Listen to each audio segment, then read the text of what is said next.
Selamat mendengarkan podcast ini. 1 Petrus pasal 1 ayat yang ke-17. 1 Petrus 1 ayat yang ke-17.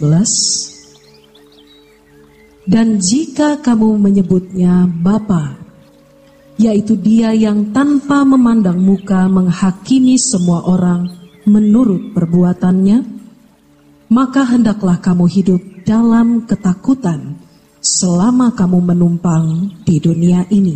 Menumpang, parodia, menumpang.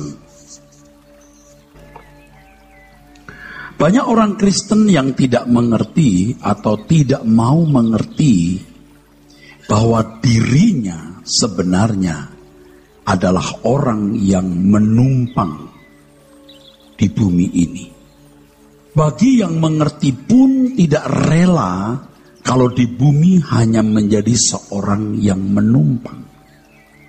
Sejak kecil saya menjadi orang Kristen belasan tahun, menjadi pendeta bahkan puluhan tahun, melayani pekerjaan Tuhan sejak tahun 1976-77.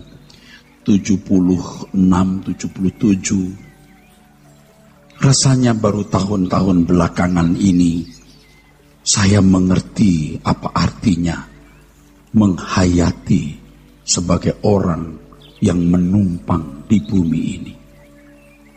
Tanpa sadar sering kita tidak rela kalau kita menjadi orang yang menumpang di bumi ini. Tetapi saudaraku, suka atau tidak suka, firman Tuhan jelas mengatakan bahwa orang percaya adalah orang yang menumpang di bumi. Orang yang menumpang tetapi merasa berhak menetap atau berdomisili secara permanen dan berlaku sebagai tuan rumah, itu tidak santun, saudara. Kalau ada orang yang menumpang di rumah kita lalu bersikap sebagai orang yang merasa berhak menetap atau berdomisili secara permanen dan berlaku sebagai tuan rumah, tidak santun. Demikian pula kita. Kalau kita tidak menghayati kehidupan sebagai orang percaya yang menumpang di bumi ini sangat membahayakan keselamatan kita. Tuhan tidak menghendaki demikian, saudara. Tetapi kalau saudara bersikeras, bersikap seakan-akan saudara bukan orang yang menumpang di bumi, Tuhan pun tidak bisa menghalangi. Seperti Adam dan Hawa memetik buah yang terlarang itu, Tuhan sudah memberi peringatan. Tetapi kalau Adam dan Hawa bersikeras, Allah pun tidak menghalanginya. Orang-orang yang bersikeras tidak mau mengakui, menghayati dengan benar bahwa dia orang yang menumpang di bumi, orang-orang yang tidak akan pernah menjadi murid Tuhan Yesus yang proporsional dan yang benar. Tidak mungkin bisa bertumbuh sampai kepada level mengenakan kodrat ilahi atau mengambil bagian dalam kekudusan Allah. Fokus hidup orang-orang Kristen seperti itu pasti tidak diarahkan kepada proses kesempurnaan. Bagaimana menjadi seperti Tuhan Yesus, mengenakan kodrat ilahi sebagai persiapan menuju langit baru dan bumi baru. Fokus hidupnya adalah dunia ini. Dan mereka tidak merasa bersalah. Apa salahnya? Tidak ada yang dirugikan. Ya, memang tidak ada yang dirugikan kecuali dirinya sendiri. Sebagai orang yang terpanggil menjadi umat pilihan yang berpotensi mengenakan kodrat ilahi, menjadi anak-anak Allah yang akan dimuliakan bersama-sama dengan Tuhan Yesus, seharusnya memiliki cara hidup yang berbeda dengan mereka yang bukan umat pilihan. Yohanes 17 ayat 16. Ada satu pernyataan Tuhan Yesus yang ternyata luar biasa. Yohanes 17 ayat 16, saudara. Mereka bukan dari dunia, sama seperti aku bukan dari dunia. Dari kecil saya Kristen, saya sekolah minggu, saya pernah menjadi ketua remaja, menjadi ketua pemuda, menjadi wakil pimpinan gereja, wakil gembala sidang, sampai menjadi gembala sidang, menjadi dosen, menjadi guru sekolah tinggi teologi, sebagai pemimpin sekolah tinggi teologi. Ayat ini sudah beberapa kali kita baca, kita dengar. Tetapi ketika saya mempersiapkan khotbah ini, ayat ini menyengat. Rasanya kita baru membaca ayat itu, menyengat. Betapa luar biasa kedudukan orang percaya yang disamakan dengan Tuhan Yesus sendiri. Pernyataan ini hendak menunjukkan bahwa orang percaya adalah orang-orang yang disamakan dengan Tuhan Yesus yang bukan berasal dari dunia ini. Tuhan Yesus berkata, "You are not of the world." Kamu bukan dari dunia ini. Ini berarti orang percaya yang sungguh-sungguh, tidak termasuk Yudas, adalah orang-orang yang terhisap sebagai anggota keluarga kerajaan surga. Dan Tuhan tegas mengatakan, "You are not of the world." Kamu bukan dari dunia ini. Ironis sekali, saudaraku, kalau jujur banyak orang Kristen yang tidak mampu menghayati bahwa dirinya bukan berasal dari dunia ini. Banyak orang Kristen, bahkan diantaranya pendeta-pendeta, yang merasa asing terhadap pernyataan Tuhan tersebut. Saya tahu dari dulu ayat ini, tapi saya tidak mengerti bagaimana menghayatinya dengan benar. Lewat sebuah proses panjang perjalanan dan pengembaraan hidup iman saya, baru saya mengerti. Maka sekarang ini kadang-kadang jujur saya kurang optimis, saudaraku. Orang bisa sungguh-sungguh sampai pada penghayatan itu. Karena tidak mudah. Orang harus berani melepaskan nyawanya. Artinya kesenangan-kesenangan hidup. Orang yang berani tidak berharap kebahagiaan dari dunia ini. Banyak orang Kristen yang tidak mampu sama sekali menghayati bahwa dirinya bukan berasal dari dunia ini. Mereka tidak mampu memiliki kesadaran, sebab tidak memiliki kesadaran ini bahwa ia bukan berasal dari dunia. Sebab kesadarannya adalah kesadaran manusia yang berasal dari dunia ini. Gejala-gejala, simptom dari orang-orang yang demikian nampak. Tidak bisa tidak nampak. Kalau pendeta khususnya bukan hanya dari sikap hidupnya setiap hari, dari isi pembicaraan di mimbar, isi khotbahnya, langsung orang bisa menangkap. Orang ini masih meletakkan hatinya di bumi. Bagaimanapun saudaraku sekalian, orang yang bisa menghayati bahwa ia bukan berasal dari dunia ini, itu gaya hidupnya beda, saudara.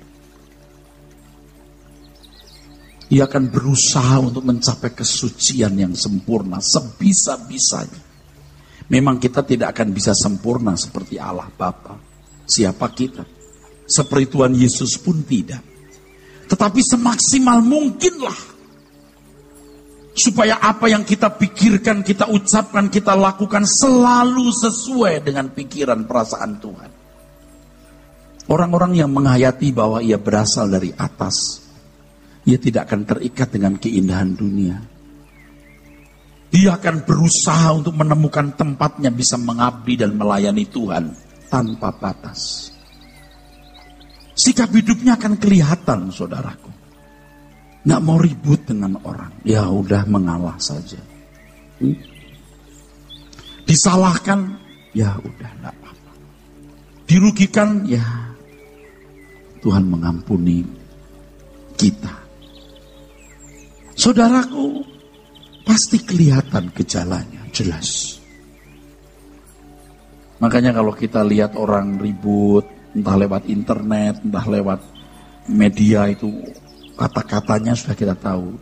Ini kalau anak Allah yang benar tidak bikin tulisan seperti ini. Kita tidak boleh terpancing, saudaraku. Kita di jalan, kita diserempet orang, dia tidak mau ngalah, ya sudah, you mau apa? Kita lebih kuat secara finansial, lebih kuat secara backing. Kita bukan orang takut kalau mau ribut. Tapi kita takut yang di atas. Bangsawan kok. Priayi surga. Kalau dulu kita kan gak peduli, Pak. Saya mau tersinggung, saya mau marah. Marah. Aku mau beli ini, beli. Aku mau buat itu, buat.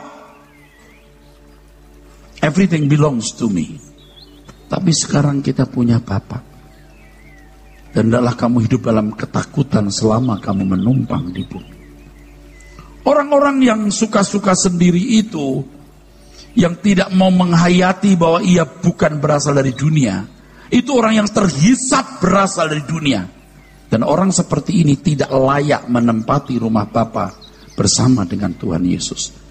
Dan kita mestinya takut. Kita mestinya gentar, saudaraku.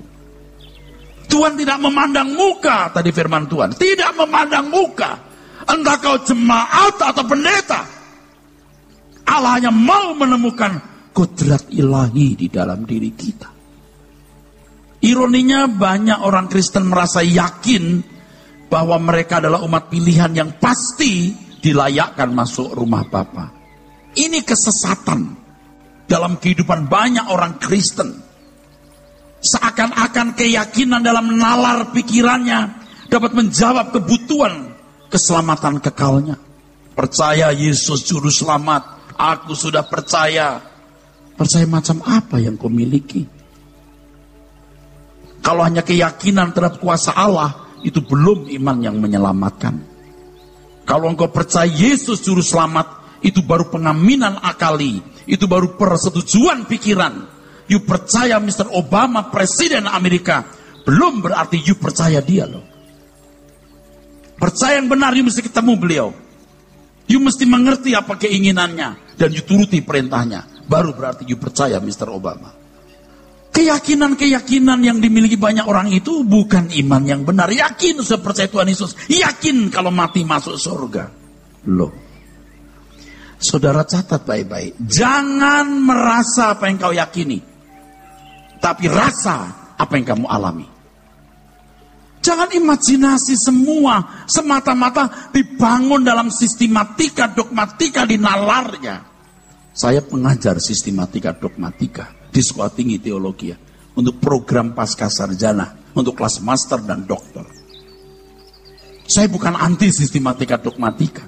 Tapi kita tidak bisa menjawab kebutuhan kekekalan kita dengan pengetahuan di dalam nalar kita. Kita harus mengalami Tuhan setiap hari, saudaraku.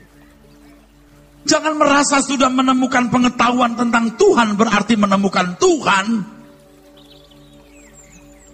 Lihat mereka yang lulus Sekolah Tinggi Teologi, rasanya sudah menjadi distributor pengenalan akan Allah. Seakan-akan mereka bisa jadi agen-agen dari jemaat untuk menemukan Tuhan. Saya bukan anti Sekolah Teologi, saya dosennya. Tetapi menemukan pengetahuan tentang Tuhan belum berarti menemukan Tuhan. Menemukan Tuhan adalah ketika seseorang punya interaksi konkret, di mana melalui segala pengalaman hidup, melalui segala kejadian hidup, Tuhan menjuruskan kita kepada kesuciannya, kesempurnaannya, supaya hati kita dipindahkan ke langit baru, bumi baru. Kemarin saudaraku waktu memberkati pernikahan sepasang suami istri ya, dari anak-anak muda di sini. Saya sering hati saya tersentuh, tapi kemarin lebih tersentuh. Pada waktu mempelai wanita berkata, "Papa, terima kasih untuk mama papa yang sudah membesarkan saya. Minta maaf untuk kesalahan saya." Terus bapak. Kalimat terakhir, "Nanti kita bersama-sama di LP3. Saya nggak tahu itu hadirin ngerti nggak LP3? Kan banyak orang Begitu dia sebut itu, hati saya ces, air mata saya. Kita akan ketemu nanti sama-sama terus di LB3. Ternyata tidak sia-sia apa yang saya khotbahkan. Sampai di perkawinan pun LB3 disebut. Langit baru, bumi baru. Jadi saudara harus punya iman yang benar. Iman itu penurutan terhadap kehendak Allah. Keyakinan seperti yang dimiliki banyak orang Kristen itu belum atau bukan iman. Iman itu tindakan, saudaraku. Tindakan yang sesuai dengan standar warga kerajaan surga. Abraham tidak akan pernah dilayakkan menempati negeri yang dijanjikan Allah, yang Alkitab katakan yang memiliki dasar, yang direncanakan dan dibangun oleh Allah sendiri. Dalam Ibrani pasal 11, Abraham tidak akan pernah dilayakkan menempati negeri yang dijanjikan oleh Allah kalau Abraham masih tetap ada di lembah Sumeria, di Ur Kasdim. Abraham harus keluar. Dan Tuhan tidak memberitahu bahwa negeri itu sebenarnya bukan di bumi ini. Dia terus jalan. Sampai ketika dia di ujung mautnya. Dia belum menemukan negeri itu. Dari jauh dia boleh melambai. Dia boleh melambai. Dia akan masuk ke sana. Tuhan perintahkan untuk tidak balik ke negerinya. Ketika dia menghadapi masa sulit, kekeringan, kelaparan, dia lebih memilih ke Mesir yang nyaris kehilangan Sarah istrinya daripada balik ke Ur Kasdim. Sebuah integritas yang luar biasa. Dia bapak orang percaya. Hidupnya menginspirasi kepada kita iman yang benar. Jadi orang Kristen tidak cukup dengan pengaminan akali, tapi tindakan konkret untuk menerjemahkan iman itu. Kalau keyakinan hanya dalam pikiran, saudaraku, belumlah iman yang benar. Saya tidak takut mengakui bahwa dulu juga tidak terlalu tertarik, saudaraku. Ya, kalau mati masuk surga, lalu menguatkan percaya kita, menguatkan batin kita, nanti dimuliakan bersama Tuhan Yesus. Tapi tidak tertarik. Lewat perjalanan waktu, lewat proses. Wah, bersyukur Tuhan ubah hidup saya. Lalu saya tulis lagu ini. Aku percaya kepadamu, walau ku tak mengerti, dan tak pernah ku tahu ujung jalan ini. Namun ku tetap percaya, Kau yang memanggilku setia, memandu langkahku berlabuh di sana. Seperti Abraham sahabatmu, sampai akhir setia.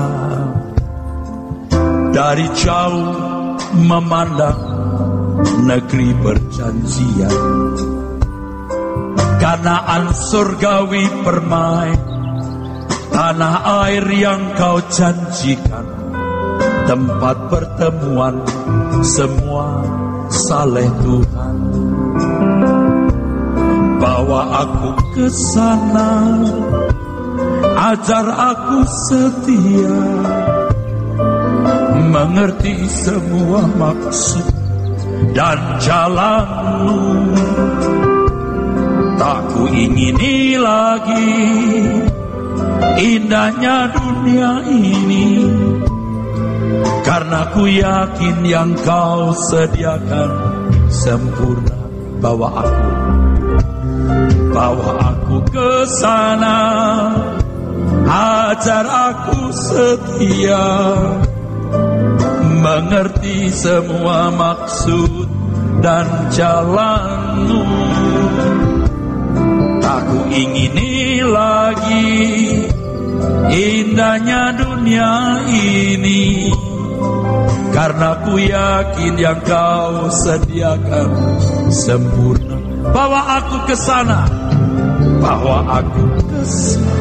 ajar aku setia, mengerti semua maksud dan jalanmu. Aku ingini lagi indahnya dunia ini, karena ku yakin yang kau sediakan sempurna. Karena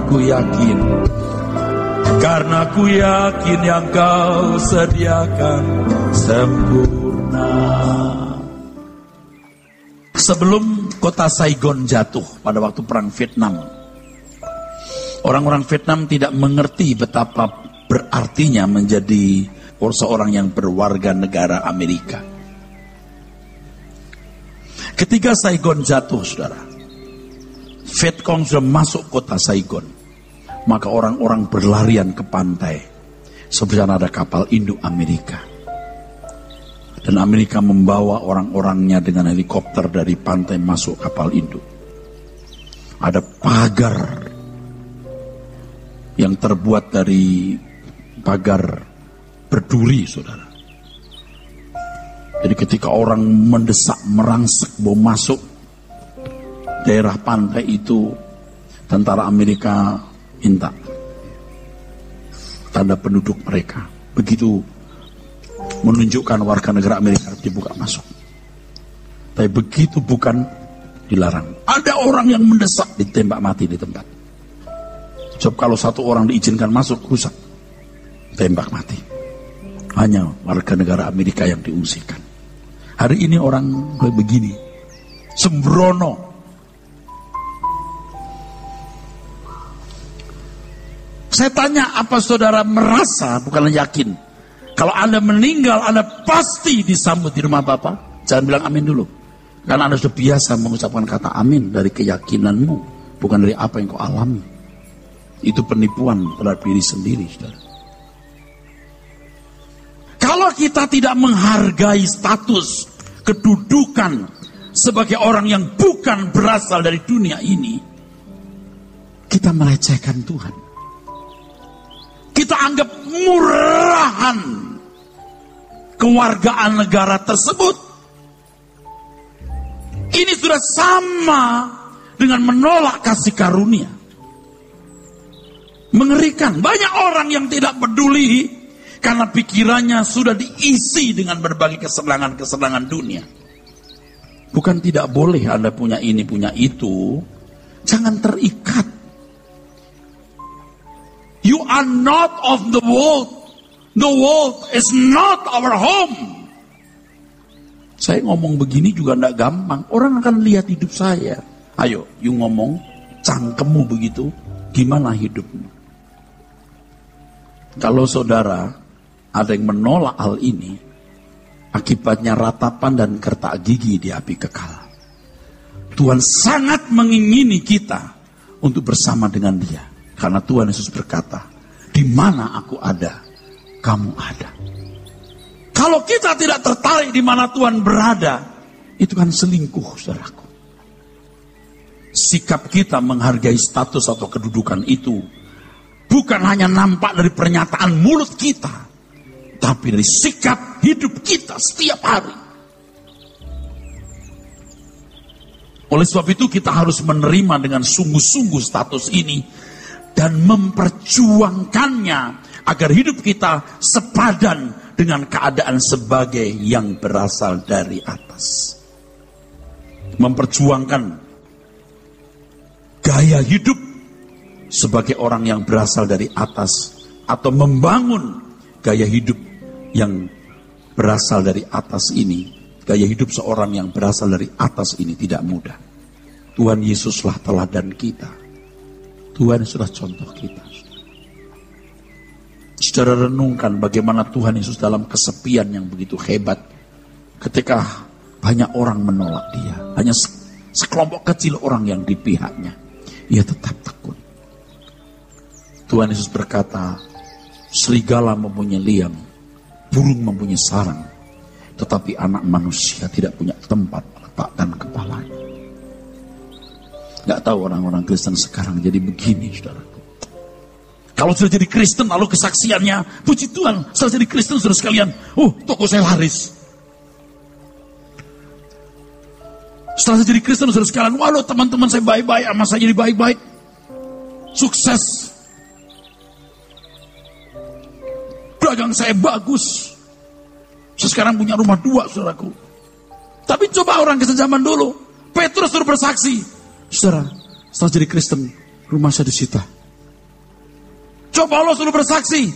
Setelah jadi Kristen, saya disingkirkan, diasingkan, dipersona non gratakan. Tidak disukai oleh orang-orang. Nyawa saya seperti telur di ujung tanduk. Saya miskin, saya nggak punya apa-apa setelah jadi Kristen. Tetapi justru itu Kristen yang benar. Anda jangan curiga dan salah memahami apa yang saya katakan. Bukan tidak boleh kaya. Saudara harus sukses dalam hidup. Harus.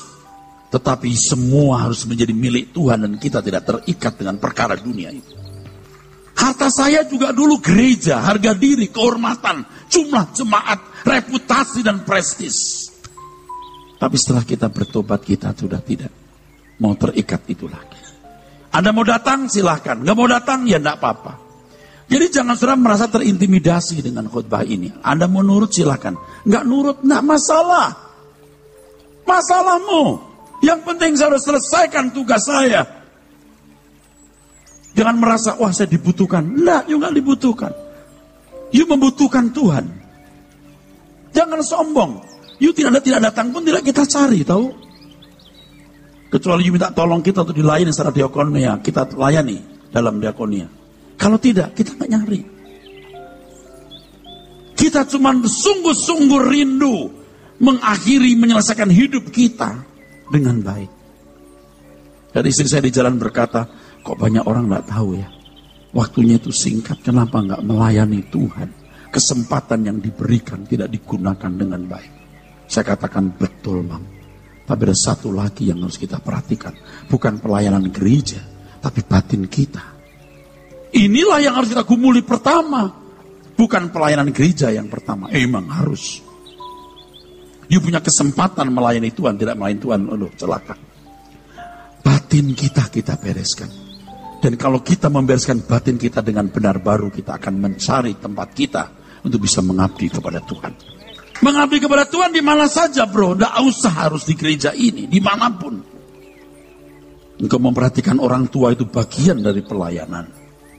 Engkau mandiri, tidak jadi beban bagi orang lain, itu bagian dari modal kapital pelayanan. Engkau perhatikan keluarga besarmu. Engkau perhatikan masyarakat sekitarmu, itu pelayanan. Dan tentu pasti saudara akan perhatikan perjalanan gereja ini. Sejak kita di dunia ini, kita sudah bisa meneliti apakah kita memiliki tanda-tanda itu. Kebaca. Kalau jujur kita bisa membaca. Kita ini anak Allah yang sah atau anak gampang. Anak Allah yang sah itu huios. Sama dengan pangeran. Yang tidak sah itu notos. Anak gampang. Untuk ini Bapak mendidik kita, saudaraku. Keabsahan apa kita anak-anak Allah yang sah atau tidak, itu butuh proses. Saya sudah jelaskan di pertemuan terdahulu. Bukan ke gerejanya, bukan jadi aktivisnya, bukan jadi pendetanya. Tetapi setiap saat, melalui setiap peristiwa, Allah mau membenahi batin kita. Ketidaktulusan kita, kepura-puraan kita, ketidakjujuran yang terselubung, kesombongan yang tersembunyi. Itu harus digarap. Ada ribuan item yang harus digarap. Dan proses itu merubah manusia dari manusia berdosa dengan kodrat dosa, sinful nature, menjadi seorang yang berkodrat ilahi, divine nature, menjadi man of God. Ini proses. Peran saya cuma 1% barangkali. 99% itu saudara bergumul dengan Tuhan every day, every time, setiap saat. Dan ini adalah perlombaan yang diwajibkan bagi kita. Tanda-tanda sebagai anak Allah harus kita perjuangkan agar kita dapat mengenakan secara permanen kehidupan sebagai anak Allah. Anak-anak Allah yang benar akan sungguh-sungguh dapat menghayati bahwa dirinya berasal dari Allah. Dan orang-orang seperti ini akan memfokuskan diri pada perkara-perkara yang di atas. Kolose 3 ayat 1 sampai 4. Kolose 3 1 sampai 4. Ini Kristen standar, saudara. Mungkin saudara yang baru datang berkata, ini apaan sih? Nah, ini yang standar. Kekristenan kalau sudah jadi lembaga agama akan mempermudah orang jadi Kristen. Tapi Kristen yang telah merosot nilainya. Kristen yang tadi devaluasi. Kristen devaluatif. Kolose 3 1 sampai 4. Perhatikan saudara, perhatikan ini. Karena itu, kalau kamu dibangkitkan bersama dengan Kristus, carilah perkara yang di atas. Iya, belum merasa telah mati bagi dunia. Ya susah. Saya terus terang tadi saya sudah mengatakan saya juga tidak optimis sekali loh saudara. Karena orang belum berkiblat ke Tuhan. Kiblatnya ke dunia. Memang dia bukan orang jahat. Di mata manusia juga santun dan baik-baik. Tapi kiblatnya belum Tuhan. Saya juga mengerti betapa sulitnya itulah saya pendeta saja berkiblat ke Tuhan lewat proses begitu panjang. Dan kalau jujur hari ini pun belum bulat atau utuh. Belum. Saya rindu sekali makin utuh. Saudara mungkin berkatalah, Pak Pendeta aja begitu, gimana kita? Jangan begitu, kita punya standar sama. Itu saudara pikir Anda kasta lain. Kalau pendeta kasta Brahmana, you kasta Waisya atau Sudra. Sama kita, amin. Jangan berkata, wah itu Pak Pendeta, kalau kita bukan pendeta. Siapa yang ngajarin begitu? Salah loh saudaraku. Oke, teruskan. Di mana Kristus ada, duduk di sebelah kanan Allah. Ya. Pikirkanlah perkara yang di atas, bukan yang di bumi. Bukan yang di bumi. Ini kedengarannya kan ekstrim, fanatis. Tapi kalau sudah melihat kekekalan nanti, baru saya tahu. Ini mah benar banget. Semua akan lewat seperti uap, seperti asap. Psh. Seperti balon sabun. Bagus. Psh. Psh. Terus. Sebab kamu telah mati, dan hidupmu tersembunyi bersama dengan Kristus di dalam Allah. Makanya orang harus sampai level hidupku bukan aku lagi tapi Kristus. Hidupku bukan Erastus lagi tapi Kristus. Nah masalahnya dalam hidup hari-hari kita masih melihat, duh Erastus banget ini. Nah kita desperate. Nah kita belajar lagi merubah. Wah ini bukan hal yang mudah saudaraku. Hidupmu tersembunyi bersama dengan Kristus di dalam Allah. Terus. Apabila Kristus yang adalah hidup kita, Kristus hidup kita. Hidupku bukan aku lagi tapi Kristus. Jika Kristus adalah hidup kita, terus. Menyatakan diri kelak, ya. Kamu pun akan menyatakan diri bersama dengan Dia dalam kemuliaan. Baru kamu dimuliakan. Anda berkata, saya tidak tertarik Pak. Ya sebenarnya kita bertemu Tuhan itu bukan karena kedudukan, bukan karena macam-macam saudaraku ya. Bukan karena macam-macam, bukan. Pokoknya aku boleh bersama dengan Tuhan dan menyenangkan hatinya karena aku tercipta untuk Dia, cukup. Jika Kristus adalah hidup kita menyatakan diri kelak, kita pun akan menyatakan diri bersama-sama dengan Dia dalam kemuliaan. Tapi manusia hari ini mencari kemuliaan dunia. Gimana penampilannya dihormati, bagaimana barang brandednya. Susah. Udah rusak. Udah terlalu rusak. Makanya bicara begini bisa gak laku.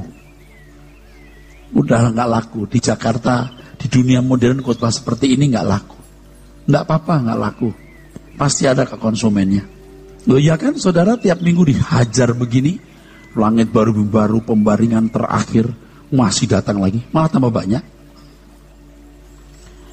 Saudara sih belum menghadapi saat-saat sulit saudaraku.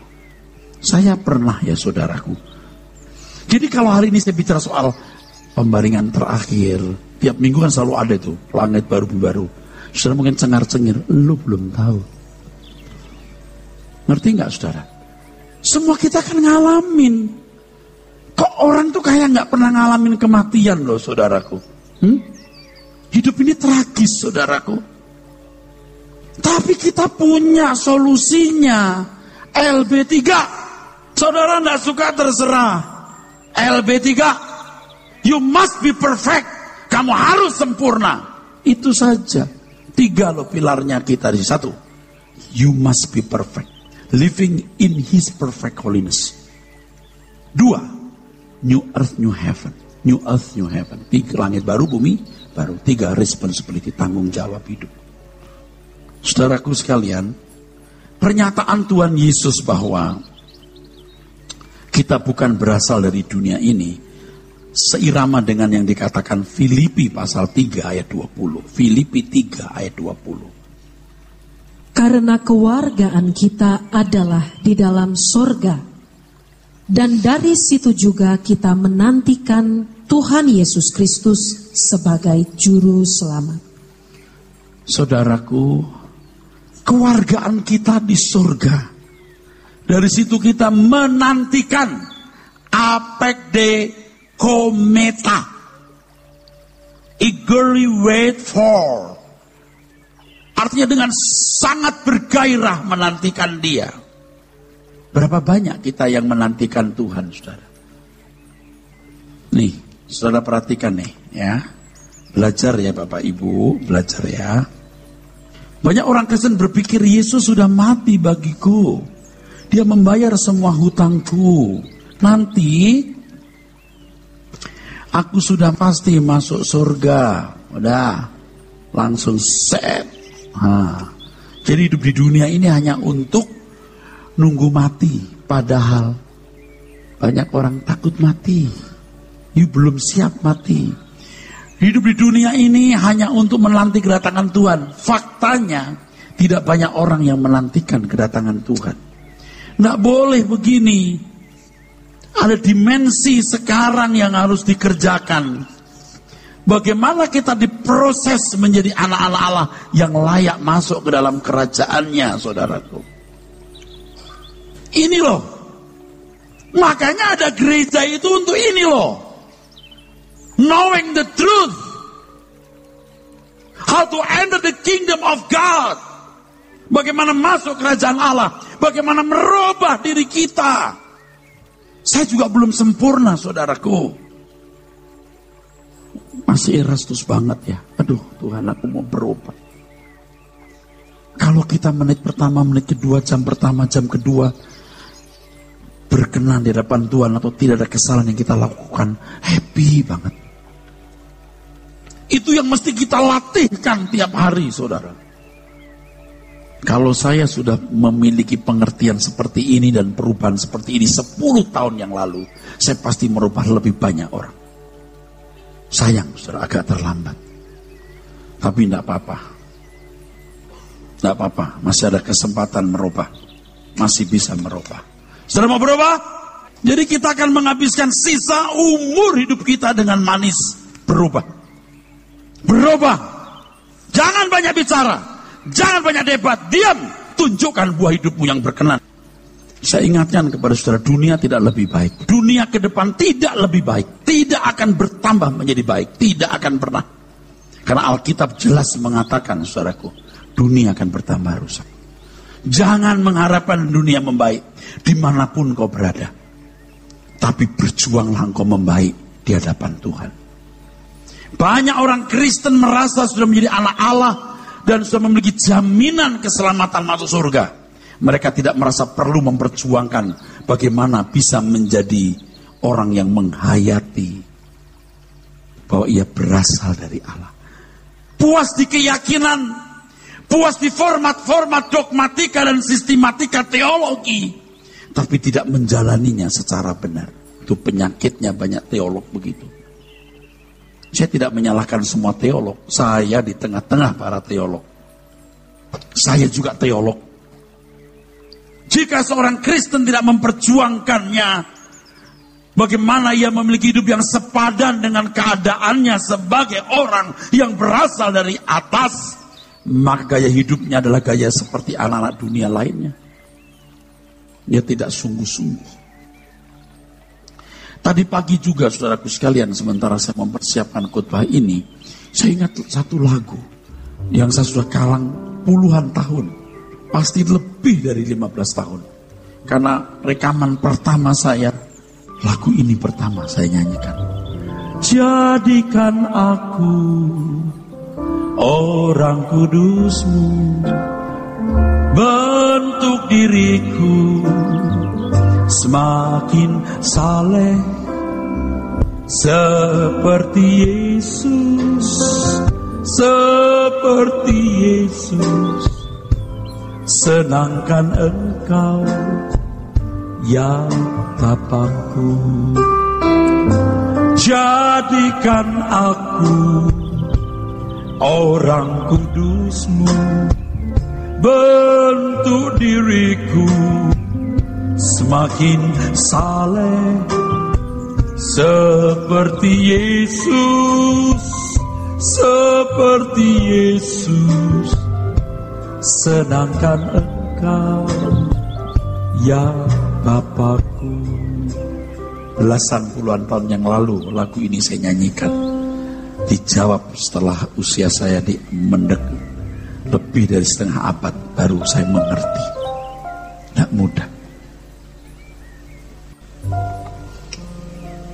Ada satu yang membuat saya galau, saudara. Galau. Kalau seseorang tidak berkiblat kepada Tuhan, dia tidak mungkin bisa dibentuk Tuhan.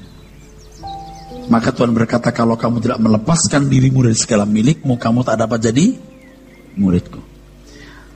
Jual segala milikmu, bagikan kepada orang miskin, datang kemari, baru menanggalkan beban dan dosa, baru boleh ikut perlombaan. Firman Tuhan mengatakan, kalau kamu tidak bertobat dan menjadi seperti anak kecil, paidion,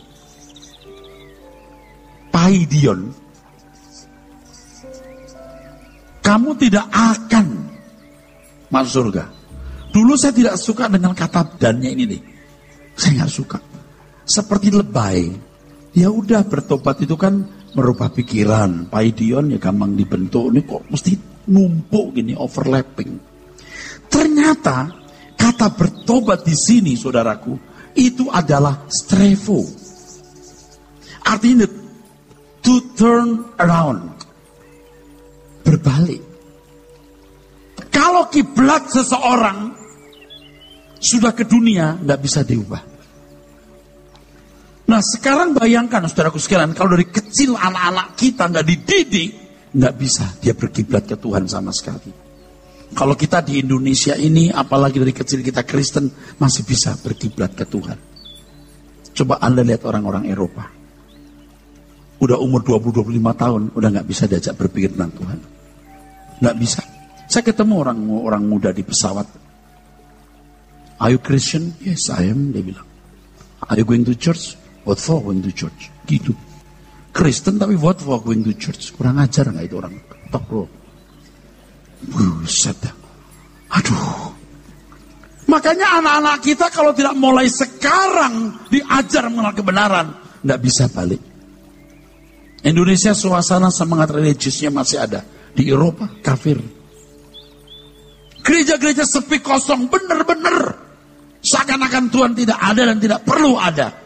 Nihilistis. Tapi di Indonesia ya kayaknya nggak ateis. Teis tapi teorinya. Teis teoritis tapi ateis praktis. Kelakuannya ateis. Silanya ketuhanan yang Maha Esa. Kelakuannya kesetanan. Pak, kalau tidak dari kecil, tidak sejak dari kecil susah ya Pak? Oh susah, sampai nggak bisa diubah. Nah kalau udah terlanjur tua Pak, nggak apa-apa, asal punya hati seperti anak-anak. Ini bukan kekanak-kanakan atau childish. Orang Penguang bilang sekia, bukan pahit, bukan sekia. Orang Batak bilang dak dana. Orang Jawa bilang bocai. Ayo kita mau lentur. Sebab kesempatan berubah tidak lama. Sola Gracia.